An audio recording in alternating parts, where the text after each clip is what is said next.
राज्यातल्या आश्रमशाळांमध्ये 2 वर्षांमध्ये 584 विद्यार्थ्यांचा मृत्यू झालाय। अत्यंत धक्कादायक अशी ही सगळी आकडेवारी आहे आणि एकूण मृत्यूपैकी 5% मृत्यूंना सर्पदंश हे कारणीभूत आहे।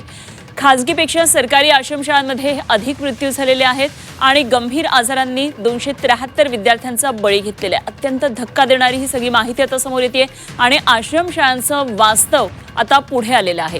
राज्याच्या आदिवासी विभागाच्या अंतर्गत असलेल्या 1056 आश्रमशाळांमध्ये मागच्या 2 वर्षांमध्ये तब्बल 584 विद्यार्थ्यांचा मृत्यू झालेला आहे। अनुदानित आश्रमशाळांपेक्षा सरकारी आश्रमशाळांमध्ये अधिक प्रमाणात मृत्यू झालेले आहेत आणि या मृत्यूच्या कारणांपैकी 5% विद्यार्थ्यांचे मृत्यू हे केवळ सर्पदंशाने झालेले आहेत। राज्यात शासकीय आश्रमशाळा 500 आहेत आणि त्यामध्ये 2,04,175 विद्यार्थी शिक्षण घेतात।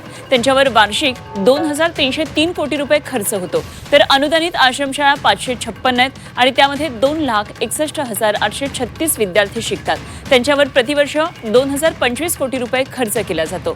मागच्या आठवड्यामध्ये गडचिरोली जिल्ह्यामध्ये जप्तलाई इथं आश्रमशाळेत सर्पदंशाने 3 विद्यार्थिनींचा मृत्यू झाला आणि या घटनेनंतर आदिवासी विभागाकडून आश्रमशाळांचा आढावा घेतला जातोय।